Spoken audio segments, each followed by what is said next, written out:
Platform of MS online classes. तो जैसे कि आप जानते हैं कि पिछले वाले क्लास में हम लोगों ने त्रिभुज आपका chapter 6 class 10 Bihar board mathematics book NCERT के अकॉर्डिंग हम लोगों ने पहला वाला वीडियो हमने देखा हुआ था, ठीक है। यानी त्रिभुज में वो बेसिक से बेसिक चीज़ों को, वो बेसिक से बेसिक बिंदुओं को डिस्कस किया गया था, जो कि आपके त्रिभुज में काफ़ी यूजफुल होने वाले हैं, आपके त्रिभुज में काफ़ी वो उपयोगी होने वाले हैं, ठीक है। तो आप जैसे कि हमने देखा था कि पिछले वाले वीडियो में हमने क्या क्या किया था, तो उसको हम डिस्कस कर लेते हैं। उसके बाद ये वाले वीडियो में हम लोग काम करेंगे, उसके आगे वाले के बारे में हम लोग क्या करेंगे, डिस्कस करेंगे। तो सबसे पहले हमने जाना था कि त्रिभुज क्या होता है, ठीक है। त्रिभुज के पद क्या होते हैं, इन टर्म्स ऑफ ट्रायंगल क्या होता है। तो उसमें हमने जाने थे ये कि भुजा क्या होता है, आपका कोण क्या होता है, आपका शीर्ष क्या होता है, आपका शीर्षलंब क्या होता है, आपका माध्यिका क्या होती है, आपका क्या बोलते हैं ये गुरुत्व केंद्र क्या होता है। इन सबको हमने जाना था, इन सबको हमने परिभाषित किया था, इसको बताया भी था, ठीक है। इस पे काफी हमने प्रेशराइज भी किया हुआ था, ठीक है, कि भुजा को कैसे समझते हैं, कोण को क्या कैसे समझते हैं, कोण का परिभाषा क्या है, कि अगर कोई भी कोण लिख दिया जाए तो उसमें किसका कोण का बात, किस कोण का बात होता है, ठीक है। उसके बाद शीर्षलंब क्या होता है, आपके शीर्ष क्या होता है, माध्यिका क्या होती है, ठीक है। उसके बाद गुरुत्व केंद्र क्या होता है। इन सारी चीजों को हमने क्या किया हुआ था, डिस्कस कर लिए हुए थे, यानी फर्स्ट पार्ट वाले वीडियो में। यानी आज के क्लास में हमें डिस्कस करना है उसके आगे वाले टर्म, ठीक है, जो कि आपके ट्रायंगल के लिए काफी इंपॉर्टेंट है। और ये जो आपका ट्रायंगल चैप्टर है वो काफी इंपॉर्टेंट है। इसमें जो है जब तक जो है आप रूल को नहीं समझेंगे, यानी ट्रायंगल जो है ना, पूरा जो है ना आपका ज्यामिति, ये जो ट्रायंगल है ये कंप्लीटली जो है आपके रूल्स पे ही बने हुए हैं, ठीक है। तो अगर जो है आप रूल्स अच्छे से आपको पता है, अच्छे से अगर रूल्स आप जानते हैं या अगर समझ पा रहे हैं, तो आपको ट्रायंगल को करने में, आपको त्रिभुज के करने में कहीं से कोई दिक्कत नहीं होगी, ठीक है। तो चलिए सबसे पहले जो है आपका जो चैप्टर है उसको लिख लेते हैं। तो आप जानते हैं कि पार्ट 6 है, इसका नाम क्या है, त्रिभुज। इसको हम कहते हैं ट्रायंगल, ठीक है। तो त्रिभुज में अब जो है हमको जानना है कि एंगल के बारे में, ठीक है। हमने तो त्रिभुज में जितने भी पद थे उन सबको हमने डिस्कस कर लिया हुआ था, ठीक है। आज के क्लास में उन चीजों को हमको डिस्कस करना है जो कि काफी इंपॉर्टेंट है, काफी महत्वपूर्ण है, इसको जानना काफी जरूरी है, ठीक है। तो सबसे पहले अगर यहाँ पे अगर समांतर रेखा तथा त्रियक रेखा, यानी parallel lines and transversal line,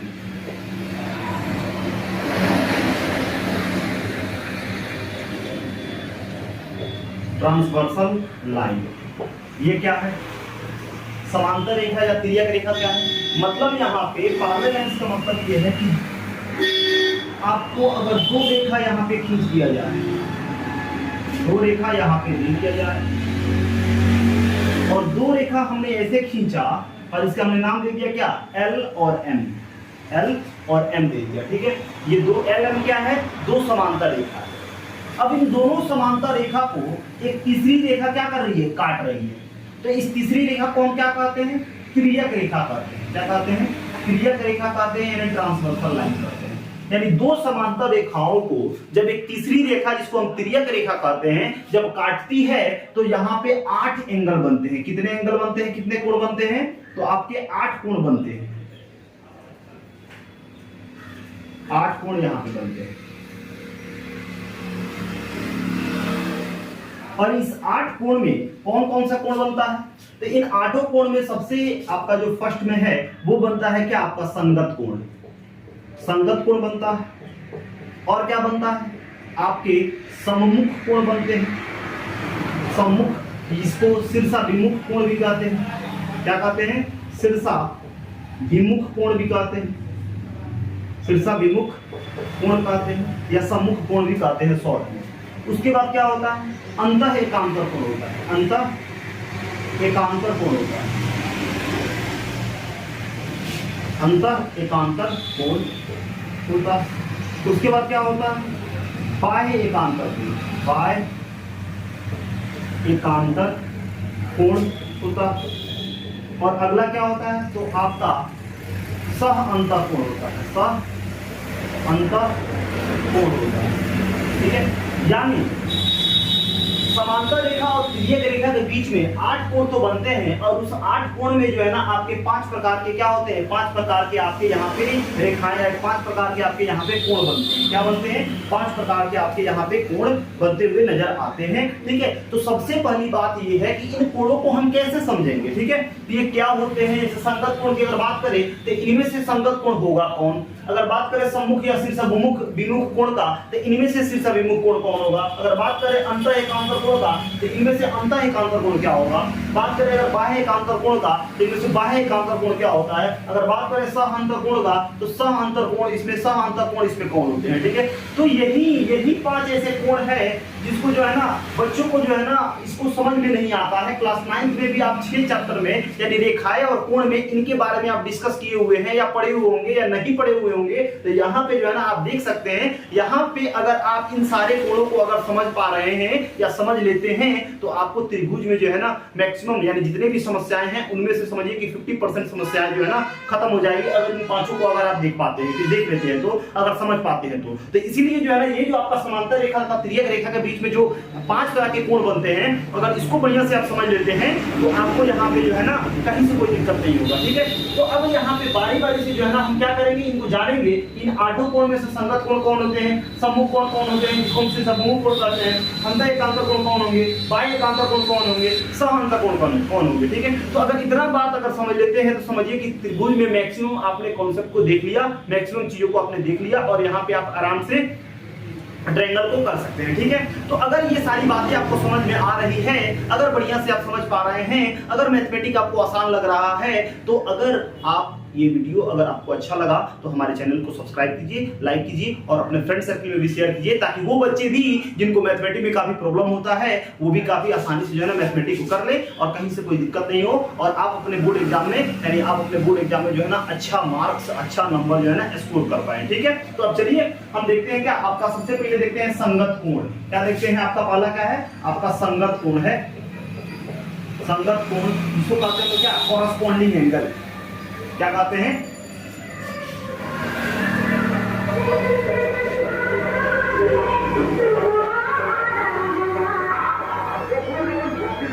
corresponding angle, ठीक है। संगत कोण यानी कॉरस्पॉन्डिंग एंगल। तो अब ध्यान दीजिए, इधर यहाँ पे ध्यान दीजिए, ये जो एल रेखा है, इस एल रेखा के ऊपर कौन कौन कोण बना है, बताइए। एल रेखा के ऊपर कौन कौन कोण बना है, एंगल 1 यानी कोण 1 और कोण 2 बना हुआ है, ठीक है। एल रेखा के ऊपर कौन कोण बना है, तो एंगल 1 और एंगल 2। उसके बाद एम रेखा के ऊपर कौन बना है, तो एंगल 5 एंगल 6। अब एल रेखा के नीचे कौन बना है, एंगल 3 एंगल 4, और एम रेखा के नीचे कौन बना है, एंगल 7 और एंगल 8। तो अब ध्यान रखिए कि हमको देखना है संगत कोण, ठीक है। तो अब बताइए, ये जो एल रेखा कोण है, इसके राइट साइड में यानी इस साइड में, इस साइड के ऊपर कौन सा एंगल है, एंगल 1। माने इस रेखा के अगर यहाँ पे हम बात करते हैं तो दाहिने साइड में एल रेखा के ऊपर कौन सा एंगल बना है, एंगल 1 बना है। क्या बना है, एंगल 1 बना हुआ है, ठीक है। और इस एम रेखा के दाहिने साइड में ऊपर कौन सा एंगल बना है, एंगल 5 बना है। क्या बना है, एंगल 5 बना है। तो ये जो एंगल 1 है और एंगल 5 क्या है, आपका संगत कोण है, और यहाँ पे एंगल 1 और एंगल 5 क्या होते हैं, बराबर होते हैं, ठीक है। उसी तरह अगर बात करें लेफ्ट साइड में, तो लेफ्ट साइड में एल के ऊपर कौन सा एंगल दिया हुआ है, कौन सा कोण दिया हुआ है, 2 दिया हुआ है, ठीक है, बराबर होगा। उसी तरह एम रेखा के बाएं साइड में ऊपर कौन सा दिया हुआ है, 6 दिया हुआ है, ठीक है। तो यहाँ पे 2 जो होगा ना वो 6 के क्या होगा, इक्वल होगा। और आप रीजन क्या देंगे, संगत कोण देंगे। क्या देंगे, रीजन। आप यहाँ पे रीजन देंगे संगत कोण का। बात समझ में आई कि नहीं आई, ठीक है। तो एम रेखा के ऊपर दाहिने साइड में क्या है, एंगल 1 है, और ये बराबर होता है एम रेखा के दाहिने साइड में, एम रेखा के दाहिने साइड के ऊपर जो आपका एंगल 5 है उसमें क्या होता है, इक्वल होता है। मतलब ये है कि एंगल 1 बराबर होगा किसके, एंगल 5 के, यानी एंगल 1 बराबर होगा किसके, एंगल 5 के। और आप रीजन क्या लिखेंगे, आप रीजन लिखेंगे संगत कोण। उसी तरह आपका एंगल 2 जो होगा वो एंगल 6 के इक्वल होगा और रीजन क्या देंगे, संगत कोण देंगे। ये बात समझ में आई कि नहीं आई। उसी तरह सेम अब इस एल रेखा के नीचे कौन है, 3 और 4, और इस एम रेखा के नीचे कौन है, 7 और 8। ठीक है, तो अब नीचे के अनुसार देखें तो आप यहां पे ध्यान दीजिए कि एल रेखा के नीचे कौन कौन सा एंगल बना हुआ है, 3 और 4, और एम रेखा के नीचे कौन सा एंगल बना हुआ है, 7 और 8। तो एल रेखा के दाहिने साइड में कौन सा एंगल है, 4 है, 4 है कि नहीं है, और एम रेखा के नीचे वाले के दाहिने साइड में क्या है, 8 है। तो क्या लिखेंगे यहाँ पे, एंगल 4 जो होगा वो बराबर होगा किसके, एंगल 8 के। और उसके बाद आप रीजन क्या लिखेंगे, आप रीजन लिखेंगे यहाँ पे क्या, आपका कॉरस्पॉन्डिंग एंगल। समझ में आया कि नहीं आया, कोई दिक्कत है तो बताइए, समझ में आया, इसमें कोई दिक्कत नहीं, ठीक है।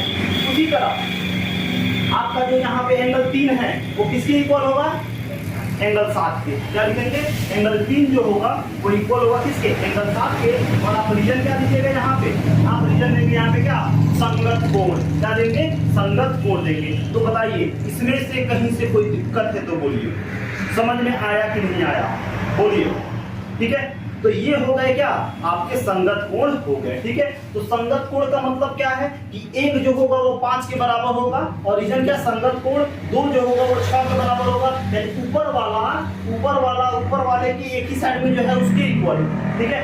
तो एक किसके बराबर है, 5 के बराबर है, एक जो है किसके बराबर है, 5 के बराबर है, और 2 किसके बराबर है, 6 के बराबर है, ठीक है। और यहाँ पे 4 किसके बराबर है, 8 के बराबर है, और 3 किसके बराबर है, 7 के बराबर है, ठीक है। तो बताइए इसमें जो है आपको संगत कोण में कहीं से कोई दिक्कत है तो बोलिए, ठीक है। तो ये हो गया क्या आपका संगत कोण, इसमें कोई दिक्कत नहीं बोलिए। तो यहाँ से जो है, तो यहाँ पे अगर क्लियर हो गया संगत कोण, तो अब आपका क्या है, सम्मुख कोण या शीर्षाभिमुख कोण, ठीक है। तो संगत कोण तो समझ में आ गया। अगर फिर भी आपको कहीं से दिक्कत होगा तो कमेंट बॉक्स में कमेंट कीजिएगा, ठीक है। तो यहाँ पे जो है ना ये संगत कोण हो गए। एक जो होता है वो किसके बराबर होगा, 5 के, 2 जो होगा वो किसके बराबर होगा, 6 के, 4 जो होगा वो किसके बराबर होगा, 8 के, और 3 जो होगा वो किसके बराबर होगा, 7 के बराबर होगा, ठीक है। और रीजन क्या लिखेंगे, हम लिखेंगे संगत कोण लिखेंगे। क्या लिखेंगे, संगत कोण, ठीक है। तो अब यहाँ पे अगर बात करें, यहाँ पे हम क्या करते हैं, अगर यहाँ पे ऐसे हम खींच देते हैं, ठीक है, और इसका नाम देते हैं क्या, n, इसका नाम देते हैं n, इसका नाम देते हैं o, इसका नाम देते हैं p, इसका नाम देते हैं l, इसका नाम देते हैं क्या आपका q, इसका नाम देते हैं आपका r, और इसका नाम देते हैं क्या आपका s, ठीक है। कोई दिक्कत नहीं है। तो यहाँ पे एंगल तो 8 ही बनेंगे, है कि नहीं है, 8 बनेंगे कि नहीं बनेंगे। तो अगर हम आपसे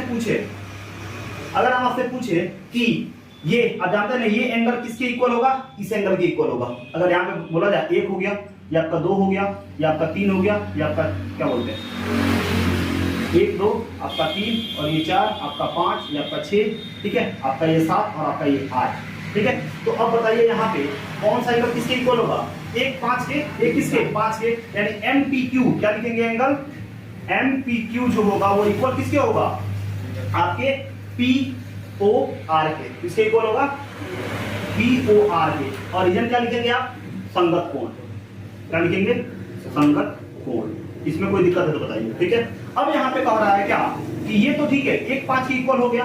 अब क्या है, अब आपका 2 6 के इक्वल, ठीक है। तो 2 क्या है, एक है MP और L, क्या है, एंगल MP और क्या है आपका L है। ये बराबर होगा किसके, 2 6 का मतलब क्या आपका, ये कहाँ गया इधर, POS के, एंगल POS के। और रीजन क्या आपका यहाँ पे संगत कोण, क्या होगा आपका संगत होगा। तो उसी तरह 1 2 के इक्वल हो गया, और 1 5 के इक्वल हो गया, 2 और 6 के इक्वल है। उसी तरह नीचे का नीचे के, यानी 3 किसके इक्वल होगा, 7 के, 3 किसके इक्वल होगा, 7 के, ठीक है। तो अब बताइए यहाँ पे 3 से कौन सा एंगल बना है, QP और क्या QP, और यहाँ पे क्या है O। यहाँ पे क्या लिखेंगे, QPO इक्वल होगा किसके, 7 के, मतलब क्या RON के, RON के। और रीजन क्या, संगत कोण। रीजन क्या, संगत कोण। उसी तरह यहाँ पे जो, ठीक है, 4 क्या हो गया, ठीक है। यहाँ पे जो है ना आपका नीचे वाला किसके, QPO कौन है, यहाँ पे आपका QPO, यानी किसके, 3 जो है ना वो 7 के इक्वल हो गया। यानी जो आपका QPO है वो किसके इक्वल होगा, आपका RON के।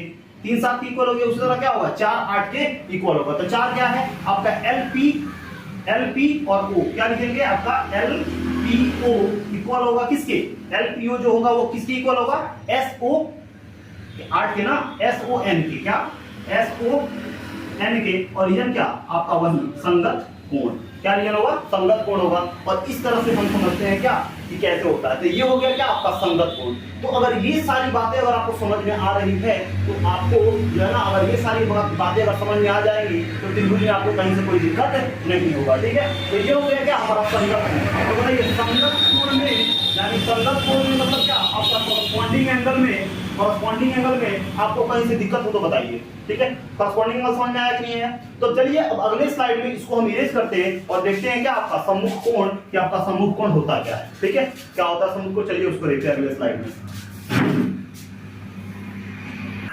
तो बताइए संगत कोण में कहीं से कोई दिक्कत नहीं है। तो अगर संगत कोण में कहीं से कोई दिक्कत नहीं है तो अब यहाँ पे हम देखेंगे क्या आपका सम्मुख कोण या शीर्षाभिमुख कोण। ठीक है, सम्मुख कोण या शीर्षाभिमुख कोण के बारे में हम क्या करेंगे अब देखेंगे। ठीक है, तो सम्मुख कोण या शीर्षाभिमुख कोण मतलब क्या होता है, आमने सामने, जैसे हम किसके सामने हैं तो इस कैमरा के सामने हैं, और कैमरा के सामने कौन है तो हम है कि नहीं, हम कैमरा के सामने हैं और कैमरा किसके सामने है हमारे सामने है। ठीक है, तो हम इसके क्या हो गए शीर्षाभिमुख कोण या सम्मुख कोण, या सामने आ गया सम्मुख कोण। उसी तरह जो है यहाँ पे 4 के सामने कौन है 2 है कि नहीं है, और 3 के सामने कौन है 1 है कि नहीं है, चाहे 1 के सामने 3 के, 1 3 के सामने है, चाहे 3 1 के सामने है, 4 2 के सामने है, चाहे 2 4 के सामने है। तो यहाँ पे अगर बात करें सम्मुख कोण का, सम्मुख या शीर्षाभिमुख, सम्मुख या शीर्षाभिमुख और क्या कोण, जिसको हम कहते हैं क्या है वर्टिकली अपोजिट एंगल, क्या कहते हैं वर्टिकली अपोजिट एंगल कहते हैं, वर्टिकली अपोजिट एंगल कहते हैं। तो आप बताइए एंगल 1 किसके बराबर होगा बताओ, एंगल 3 के बराबर होगा। रीजन क्या लिखेंगे सम्मुख या शीर्षाभिमुख। तो हम नॉर्मली क्या लिखते हैं शीर्षाभिमुख को छोड़ देते हैं और लिखते हैं क्या सम्मुख, क्योंकि ये शीर्षाभिमुख जो है ना बड़ी बड़ा है। ठीक है, और आपका सम्मुख जो है ना वो छोटा है। लेकिन अगर बात करें तो सबसे आसान होता है सीरियस बोर्ड में, तो क्या लिखता है V ले लेता है, O ले लेता है और A ले लेता है, यानी क्या लिख देगा VOA हो गया। तो तीनों वर्ड में खत्म हो जाता है वर्टिकली अपोजिट। किससे एक जो है ना एंगल 3 के इक्वल है, कैसे तो VOA से वर्टिकली अपोजिट एंगल, किसे वर्टिकली अपोजिट एंगल से, है कि नहीं है। देखिए ये कितना आसान है, सीधे सा मतलब है। तो एंगल 1 जो है ना वो एंगल 3 के इक्वल, और एंगल 2 जो है ना वो किसके इक्वल, एंगल 4 के इक्वल। उसी तरह बताइए एंगल 5 7 के इक्वल होगा कि नहीं होगा, एंगल 5 जो होगा वो एंगल 7 के इक्वल, और एंगल 6 जो होगा वो एंगल 8 के इक्वल होगा कि नहीं होगा, एंगल 6 इक्वल होगा किसके एंगल 8 के इक्वल होगा कि नहीं होगा, बताइए। तो ये क्या हो गए, ये हो गए आपके क्या सम्मुख कोण या शीर्षाभिमुख कोण। क्लियर है, इसमें कहीं से कोई दिक्कत है बताइए। तो उसी तरह यहाँ पे क्या कर दिया जाए, ऐसे दे दिया जाए और ऐसे कर दिया जाए। तो बताइए अगर ये एंगल S है और ये एंगल T है और ये एंगल P है और ये एंगल R है, ठीक है, और ये एंगल M है और ये एंगल N है, ठीक है, N है, ये एंगल K है और ये एंगल क्या है आपका L है। तो बताइए उसी तरह अभी अगर मान लीजिए समूह कोण आपको समझ में नहीं आया होगा फिर भी हम समूह कोण समझ लेंगे यहाँ, ठीक है। तो पहले आप सिर्फ समूह कोण समझ लीजिए। तो बताइए एंगल S जो होगा वो एंगल T के बराबर होगा कि नहीं होगा, लिख सकते हैं एंगल S बराबर होगा किसके एंगल T के। उसी तरह बताइए एंगल P जो होगा वो बराबर होगा किसके एंगल R के होगा कि नहीं होगा। उसी तरह जो है एंगल L जो होगा वो बराबर होगा कि नहीं एंगल N के, है कि नहीं है N के। उसी तरह जो है ना एंगल K जो होगा वो बराबर होगा कि नहीं होगा एंगल M के, है कि नहीं है। तो ये सब क्या, ये सब का रीजन हम क्या लिखेंगे, ये सब का रीजन लिखेंगे हम क्या सम्मुख कोण, ठीक है, क्या लिखेंगे सम्मुख कोण। और उसी तरह अगर बात करें संगत कोण का बात करें तो वहीं अगर दे दिया जाए यहाँ पे P, यहाँ पे Q, यहाँ पे R और यहाँ पे S, यहाँ पे T, यहाँ पे U, यहाँ पे V और यहाँ पे W दे दे तो आप जानते हैं ऊपर का ऊपर के यानी एंगल P इक्वल होगा कि नहीं होगा एंगल T के, एंगल S इक्वल होगा कि नहीं एंगल V के, एंगल V के। उसी तरह एंगल R इक्वल होगा कि नहीं एंगल U के, एंगल R जो होगा वो इक्वल होगा किसके एंगल U के, और एंगल Q जो होगा वो इक्वल होगा कि नहीं होगा एंगल W के, है ना। ऊपर के यानी P T के, S V के, R U के और Q W के इक्वल होगा कि नहीं। है कि नहीं है? तो इस तरह से इसको हम क्या लिखेंगे, इस तरह से इसको हम लिखेंगे क्या, आपका ये क्या हो जाएंगे, आपको हो जाएंगे संगत कोण, ठीक है। और ये क्या हो गए, ये हो गए आपके क्या, सम्मुख कोण या शीर्षा विमुख कोण, इसमें कोई दिक्कत नहीं है। तो इस तरह से हमारा सम्मुख कोण और शीर्षा विमुख कोण भी क्या हो गया, खत्म हो गया। बात समझ में आई कि नहीं आई, इसमें कोई दिक्कत है तो बताइए, ठीक है। अगर इसमें कोई दिक्कत नहीं है तो अब यहाँ पे हम देखेंगे आपका क्या, तीसरा अंतः एकांतर कोण। तो चलिए अब देखते हैं क्या आपका अंतः एकांतर कोण क्या होता है, ठीक है। तो अब यहाँ पे आप समझ चुके होंगे कि संगत कोण क्या होता है, सम्मुख कोण क्या होता है। अब हमको देखना क्या है, आपका अंतः एकांतर कोण क्या है, अंतः एकांतर कोण क्या है, अंतः एकांतर कोण है, ठीक है। अंतः एकांतर कोण को क्या कहते हैं, हम लोग कहते हैं इसको alternate interior angle, alternate interior angle, alternate interior angle, ठीक है। तो अब ये जो अल्टरनेट इंटीरियर एंगल होता है ये क्या होता है, तो अल्टरनेट इंटीरियर एंगल का मतलब ये है, ध्यान दीजिएगा, इंटीरियर का मतलब होता है अंतः, क्या होता है, अंतः। तो बताइए ये जो M और L रेखा है इसके अंदर कौन कौन एंगल बना हुआ है, अंदर वाला, यानी ये दोनों क्या है, ये तो दोनों का बाहर है ना, ये जो L के ये तो ऊपर मतलब बाहर हो गया और ये भी क्या हो गया, बाहर हो गया, ठीक है। ये जो L और M के जो अंदर, यही तो अंदर है, अंदर का मतलब क्या है, यही तो अंदर है, यही तो अंदर है, और ये क्या है, ये तो बाहर है, ये तो बाहर है, ठीक है। तो अंदर वाला L और M के बीच में और जो तिर्यक रेखा आपको सामने इसके तिर्यक रेखा के बीच में, यानी दोनों जो आपके रेखा के बीच में जो समांतर रेखा के बीच में कौन कौन सा एंगल बना हुआ है, 3 4 5 6 है कि नहीं, 3 4 5 6 यही तो एंगल बना हुआ है। तो ये तो हो गया क्या, एक मतलब अंतः मतलब अंदर का कोण हो गया। एकांतर का मतलब होता है, एकांतर का मतलब होता है एकांतर, मतलब तुम बताओ 3 के बाद क्या आता है, 4 और उसके बाद क्या आता है, 5, मतलब सीधे सब एक कांतर का एक छोड़। जैसे मान लो कि आज तुम आया, कल नहीं आया, अब परसों तुम आ गया, तो हम कहेंगे कि तुम एक दिन एब्सेंट किया है कि नहीं है। जैसे अगर बात करें 1 तारीख 2 तारीख 3 तारीख 4 तारीख 5 तारीख, आपने 1 को आया, अटेंडेंस लगा आपका, 2 को आपने नहीं आया, फिर आपने 3 आए, 4 को आपने नहीं आया, आप नहीं आ पाए, तो हम कहेंगे कि हर एक दिन आ गया, दूसरा दिन एब्सेंट कर दे रहे हैं, आप अनुपस्थित हो जा रहे हैं। इसका मतलब है कि आप 1 का अंतर करके आ रहे हैं, मतलब 1 तो आ जा रहे हैं, दूसरे दिन नहीं आ रहा है, फिर तीसरे दिन आ रहा है, चौथा दिन नहीं आ रहा है, मतलब एक दिन का आप अंतर ले रहे हैं, है ना। इसको हम क्या कहते हैं, एकांतर कहते हैं। क्या कहते हैं, एकांतर। एक दिन का अंतर क्या कहलाता है, एकांतर कहलाता है, ठीक है। तो आप एक दिन के अंतर में आ रहे हैं, अल्टरनेट आ रहे हैं, है कि नहीं है। तो उसी तरह जो है ना, यहाँ पे जो है ना, ये तो अंदर का कोण है, ठीक है। तो अब एक का अंतर में 3 है, तो हरी छोड़ तो कौन हो जाएगा, 5। या उस तरह भी नहीं समझ में आए तो क्या कर दो, क्रॉस कर दो, क्या कर दो, क्रॉस। तो 3 किसके बराबर, 5 के। तो हम यहाँ पे क्या लिख सकते हैं, लिखेंगे कि एंगल जो 3 है वो किसके बराबर होगा, एंगल 5 के, यानी एंगल 3 बराबर होगा किसके, एंगल 5 के। और एंगल 4 किसके बराबर होगा, एंगल 6 के, एंगल 6 के, है कि नहीं है। तो ये इसका हम रीजन क्या लिखेंगे, इसका रीजन देंगे हम क्या, अंतः एकांतर को। क्या देंगे, अंतः एकांतर को, ठीक है, क्लियर है। अंदर का देख लो, क्रॉस कर दो, 3 5 के और 4 6 के, इससे भी आसान होगा था। अब ऊपर वाला का भी देखेंगे, अंदर वाला का देख लिए ना, ठीक है। तो ये हो गया क्या, अंतः एकांतर। बाय मतलब क्या, बाय आ रहा है ना, बाय मतलब ऊपर वाला, है कि नहीं, समझ में आ रहा है ना। हाँ, तो अब यहाँ पे बात करें तो इस तरह से अगर क्रॉस दे दे, ठीक है, और यहाँ पे दे M, यहाँ पे दे N, यहाँ पे O, यहाँ पे P, यहाँ पे Q, यहाँ पे R, यहाँ पे S और यहाँ पे T, ठीक है। तो और कहें तो अंतः एकांतर को मतलब O बराबर होगा किसके, O, ये यहाँ पे है क्या, O, तो क्रॉस ना, अंतर मतलब क्या, O S Q P, ये तो अंदर है। अब क्रॉस का मतलब क्या, O किसके बराबर, हाँ, O किसके बराबर, O Q के बराबर, और P किसके बराबर, S के बराबर। और रीजन क्या, अंतः एकांतर। समझ में आया, कोई दिक्कत। चलिए ये हो गया क्या, अंतः एकांतर कोण हो गया, ठीक है। अब चलिए अगले स्लाइड में देखते हैं क्या, अगले स्लाइड में क्या देखना, इसको मिटाइए। अब क्या, बाह्य एकांतर कोण, क्या है, बाह्य एकांतर कोण। तो देखिए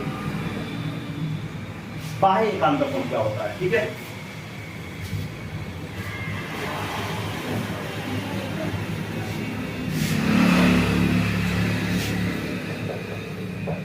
बाह्य एकांतर कोण, इसको कहते हैं क्या, alternate exterior angle, alternate exterior angle कहते हैं। ठीक है, तो अल्टरनेट एक्सटीरियर एंगल है, तो अब क्या, एक्सटीरियर बाह्य मतलब बाहर का, तो ये तो हो गया अंदर का, तो बाहर का बचा कौन, ये वाला और ये वाला, है कि नहीं। तो 1 2 बाहर होगा और 7 8 12 होगा, और फिर इसका क्या, क्रॉस। ठीक है, क्या होगा, क्रॉस, यानी 2 का क्रॉस किससे, 8 से, और 1 का किससे, 7 से। तो क्या होगा बताइए, एंगल 2 जो होगा वो बराबर होगा किसके, एंगल 8 के, और एंगल 1 जो होगा वो बराबर किसके होगा, एंगल 7 के। और रीजन क्या लेंगे, रीजन लेंगे बाह्य एकांतर कोण। क्या लेंगे, बाह्य एकांतर। बाहर का तो यही है, नीचे वाला यही है बाह्य एकांतर, और क्रॉस कर दो तो ये इधर जाएगा और ये इधर जाएगा, है कि नहीं, बाह्य एकांतर। तो 2 8 के और 1 7 के। अब उसी तरह अगर यहाँ पे हम बनाए तो आपका एक नहीं, आपका नाम दे दीजिए M, या आपका N, या आपका P, या आपका R, या आपका S, या आपका T, या आपका U, या आपका V। ठीक है, तो बाय का मतलब क्या, MM है और U भी है कि नहीं है। तो N किसके, V के, यानी एंगल N इक्वल होगा किसके, एंगल V के, और एंगल M जो हो ना वो इक्वल होगा किसके, एंगल U के। और ये क्या हो जाएगा, रिजल्ट क्या देंगे, बाह्य एकांतर कोण देंगे। क्या देंगे, बाह्य एकांतर। समझ में आया कि नहीं आया, ठीक है, कोई दिक्कत, चलिए तो इस तरह से क्या हो गया, बाह्य एकांतर कोण हो गया। समझ में आया कि नहीं आया, ठीक है, तो ये हो गया क्या, बाह्य एकांतर कोण। ठीक है, अब बात आया कि सह अंतर कोण क्या होता है, सह अंतर कोण। ठीक है, सह अंतर कोण को हम क्या कहते हैं, वो इंटीरियर एंगल बोलते हैं। क्या बोलते हैं, अब हमको यहाँ पे देख लेना है क्या, आपका सह अंतर कोण। ठीक है,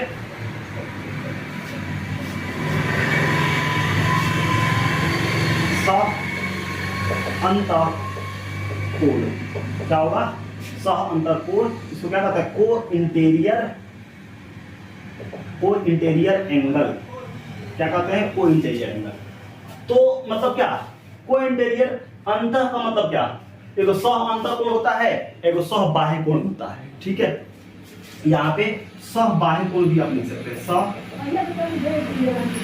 बाह्य कोण। ठीक है, सह बाह्य कोण ये होता है क्या, सह अंतर कोण, और ये क्या होता है, सह बाह्य कोण। तो अपन लेते हैं सह बाह्य कोण के बारे में ज्यादा डिस्कस किया जाता है, फिर भी जो है ना आया है तो हम इसको देख लेंगे। ठीक है, तो सह अंतर कोण का मतलब क्या होता है, तो सह मतलब होता है एक ही साइड का। क्या, किस साइड का, एक ही साइड का बात आया, मतलब एक साइड का, समझा है ना, एक साइड का। ठीक है, समझ आ रहा है ना, एक साइड का। तो अब बात रहा अंतर, अंतर मतलब क्या, कि अंदर का, अंतर मतलब का अंदर का, और सह मतलब क्या, एक ही साइड का। तो अंदर में एक ही साइड कौन है, 4 और 5 है कि नहीं है।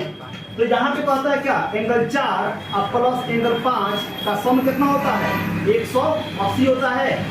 ठीक है, कितना होता है, दोनों का योग 180 होता है। और रीजन क्या लिखेंगे, सह अंतर कोण। ठीक है, क्या होता है, सह अंतर कोण का सम कितना होता है, 180। तो यहाँ पे अगर पूछा जाए तो बताइए, इसमें जो है ना सह अंतर कोण क्या होगा, ये होता है 4 5 का सम 104 और 5 सह अंतर कोण है, और ये क्या होगा, 3 और 6 क्या हो जाएगा, एंगल 3 प्लस एंगल 6, ये भी कितना हो जाएगा आपका 180। और इधर क्या, सह अंतर कोण, क्या हो जाएगा, सह अंतर कोण। तो सह अंतर कोण समझ में आया ना, ये तो अंतर हो गया, सह मतलब का एक ही साइड में, और कोण मतलब एंगल, यानी 4 5 सह अंतर कोण का सम 180 और 3 6 सह अंतर कोण, इसका कोण कितना, 180 होता है। सह अंतर कोण समझ में आया नहीं है। अब क्या होता है, सह बाह्य कोण का मतलब क्या है, बाहर का, इधर इधर एक ही साइड का मतलब एंगल 1 8 के बराबर, और एंगल 2 किसके बराबर, 7 के बराबर। समझ में आया नहीं है। तो अब यहाँ पे क्या है, आपका सह बाह्य कोण, क्या लिखेंगे, सह बाह्य कोण क्या होता है। ठीक है,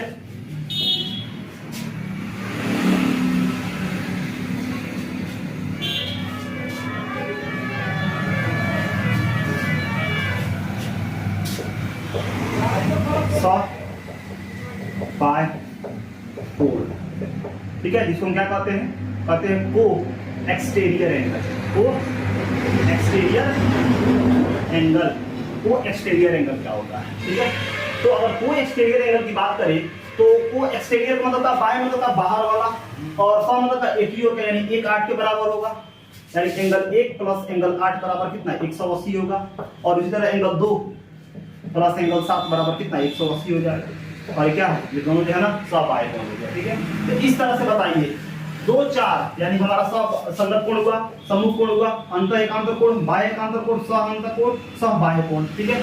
तो ना तो यहाँ पे इतने एंगल्स बनते हैं, ठीक है। तो समांतर रेखा और तिर्यक रेखा, समांतर रेखा और तिर्यक रेखा और के बीच में जो 8 कोण बनते हैं, उस 8 कोण में जो है ना ये सारे कोण है, संगत कोण, सम्मुख कोण, अंतर एकांतर, बाह्य एकांतर, सह अंतर और सह बाह्य कोण होता है, ठीक है। अगर इतना बात आपको समझ में आ गई तो समझिए कि आपने मैक्सिमम कॉन्सेप्ट, यानी समझिए कि क्लास 7 क्लास 8 क्लास 9 में आपको जो दिक्कत होता था कि कैसे समझेंगे, टीचर जब लिखते थे कि चलिए एंगल 1 एंगल 2 के इक्वल हो जाएगा, एंगल 1 जो है एंगल 2 के इक्वल हो जाएगा, और रीजन क्या संगत कोण, रीजन क्या बाह्य एकांतर कोण, रीजन क्या सह अंतर कोण, रीजन क्या आपका अंत एकांतर कोण, रीजन क्या आपका तो सम्मुख कोण, शीर्षाभिमुख कोण, ठीक है। तब आपको माइंड में हंट करता होगा ये क्या है, ये सम्मुख कोण क्या है, या शीर्षाभिमुख कोण क्या है, ये क्या है, वो क्या है, ये सारे एंगल्स क्या है कि नहीं है ना।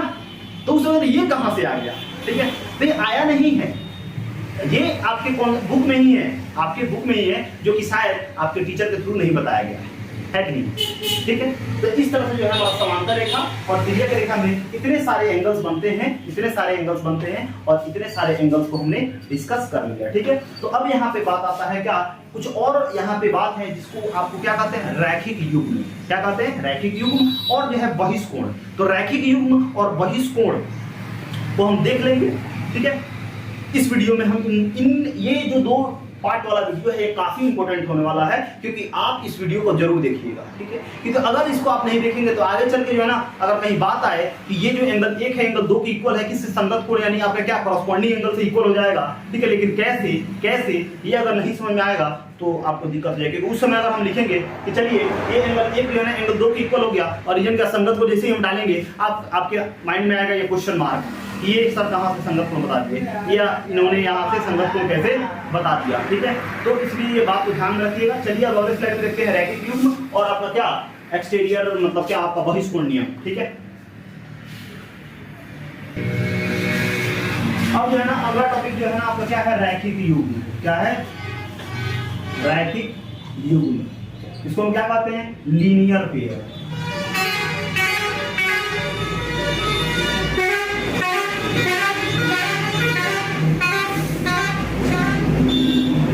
क्या है, लीनियर पेयर, ठीक है, लीनियर पेयर। तो अब ये जो लीनियर पेयर होता है ये क्या होता है, तो लीनियर पेयर का मतलब होता है कि अगर एक सरल रेखा दिया हुआ, क्या दिया हुआ हो, एक सरल रेखा दिया हुआ, मानते हैं कि ये भी क्या है, एक सरल रेखा है, ठीक है। और इस पे जो है ना ऐसे एक अर्धगोला ऐसे दे दिया गया है, मतलब ऐसे दे दिया गया है, तो इनका सम कितना होता है 180। क्या होता है 100। ध्यान दो, अगर ये भी एक सरल रेखा है, इस पे ऐसे बना हुआ है, ये कोण बना हुआ है, तो ये कोण कितना होता है 180। अब इस कोण पे जो है ना हम बहुत सारे यहाँ पे क्या कर दे, अगर यहाँ पे हम वो कर देते हैं, यहाँ पे पी कर देते हैं, बहुत सारे हमने क्या कर दिया, किरण खींच दिया। क्या खींच दिया, किरण खींच दिया। बहुत सारा क्या कर दिया, किरण हमने खींच दिया, ठीक है। ये तब भी सारा कोणों का सम कितना होगा 180 ही होगा। और इसका रीजन क्या लिखेंगे, रैखिक युग्म। क्या लिखेंगे, रैखिक युग्म। जैसे अगर बात किया जाए तो यहाँ पे हमने एक रेखा दे दिया P और Q, ठीक है, ये है M, ठीक है। और यहाँ पर दिया गया क्या, ये कितना है 30 है। क्या है 30 है, यानी MOP, एंगल MOP दिया हुआ है कितना 30। तो बताइए MO, अच्छा MO का मान लो MOP अगर 30 है तो बताइए एंगल MOQ बराबर क्या होगा, ठीक है। जान लो MOQ बराबर क्या होगा। तो सबसे पहले लिखेंगे PQ एक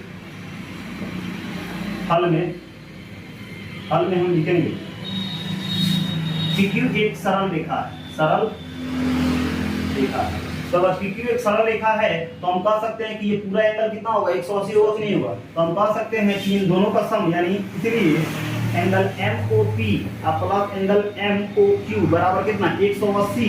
और तुम रीजन क्या लिखेगा, रैखिक युग्म। क्या लिखेंगे, रैखिक युग्म, जिसको आपने है ना चैप्टर 6 में लाइन्स एंड एंगल्स यानी रेखाएं और कोण क्लास 9 में आप पढ़ चुके हैं, है कि नहीं। 6 चैप्टर में रैखिक युग्म के बारे में पूरा चैप्टर है जो है ना रैखिक युग्म के बारे में आपको दिया हुआ है, और सम्मुख कोण शीर्षक कोण के बारे में पढ़ा हुआ है। इसलिए समझ लीजिए कि यहाँ पे जो त्रिभुज का काम हो रहा है ना वो 9th और 10th लाइन्स एंड एंगल्स। अगर आप 9th में अच्छे से लाइन्स एंड एंगल्स पढ़े होंगे या त्रिभुज पढ़े होंगे तो आपको बढ़िया समझ में आएगा, ठीक है। फिर भी अगर आप नहीं देखे हुए हैं, क्लास 9 तक बढ़िया से नहीं पढ़े हुए हैं, और ये जो आपका जो सीरीज चल रहा है जिसमें हम पढ़ा रहे हैं, आपको बता रहे हैं कि इसके बारे में ये उन सारे कॉन्सेप्ट हम बता रहे हैं जो अगर क्लास 9 में नहीं पढ़े हो तब भी आप क्लास 10th में अगर ये वीडियो देखते हैं तो आपको कहीं से कोई दिक्कत नहीं होने वाला है। यानी आपका अगर चैप्टर 6 ट्रायंगल क्लास 10 का अगर आप देख लेते हैं तो क्लास 9 का आपका जो लाइन्स एंड एंगल्स है और जो आपका त्रिभुज है वो दोनों इसमें क्या होगा, कैप्चर हो जाएगा, क्लियर हो जाएगा। ये बात ध्यान रखिए, ठीक है।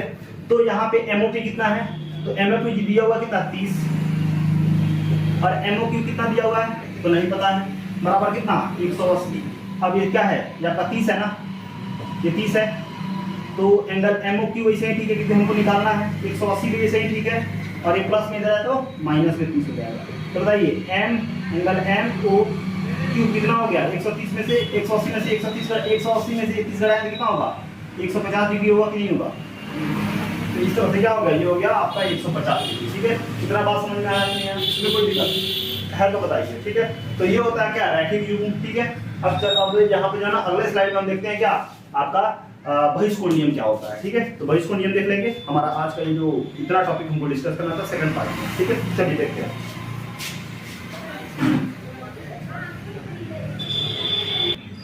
अब आपका क्या है, बहिष्कोण क्या है, अगला टॉपिक जो है ना वो क्या है आपका बहिष्कोण, ठीक है, या इसी को कहते हैं क्या, बहिष्कोण नियम। बहिष्कोण नियम कहते हैं एक्सटीरियर एंगल या एक्सटीरियर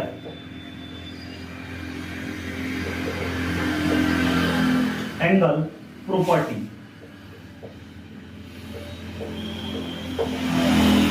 एक्सटीरियर एंगल प्रॉपर्टी क्या होता है, देखिए ध्यान दीजिए। अगर ये त्रिभुज बना दिया गया, मान लो क्या PQR हमने बनाया, ठीक है।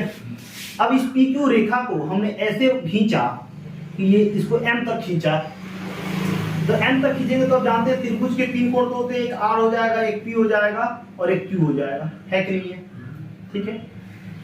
तो ये तीनों कोण जो है ना वो त्रिभुज के अंदर है, तो एक सब क्या होगा, त्रिभुज के अंतः कोण हो गया। लेकिन यहाँ पे जो एंगल बना वो त्रिभुज के क्या है, बाएं कोण है कि नहीं, त्रिभुज का बाएं कोण है।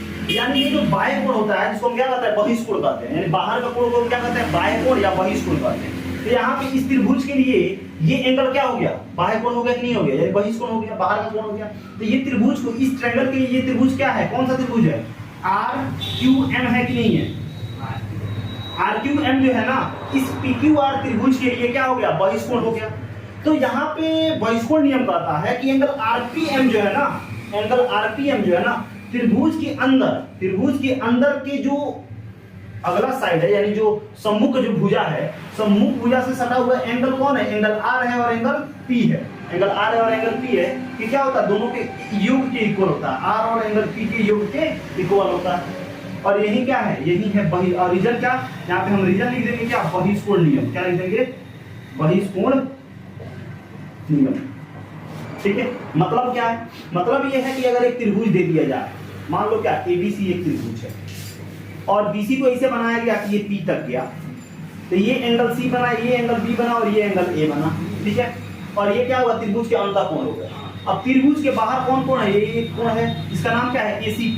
तो एंगल ACP जो होना वो किसके इक्वल होगा, किसके इक्वल होगा, मतलब ये जो बाएं कोण है ये त्रिभुज के अंदर के किसके कोण के इक्वल होगा, सम के इक्वल होगा, योग के इक्वल होगा। तो एंगल A और एंगल B के, यानी त्रिभुज के एक ही ओर को छोड़कर बाकी जो दूसरी ओर में जो दोनों एंगल है उन दोनों को योग के क्या होता है, इक्वल होता है, ठीक है। यहाँ पे क्या लिख सकते हैं, एंगल A जो होगा वो एंगल B के क्या होगा, इक्वल होगा। और रीजन क्या लिख देंगे, बहिष्कोण नियम, बहिष्कोण नियम, यही बात। अब अगर इस पे हम क्वेश्चन देखेंगे, यहाँ पे एक ट्रायंगल है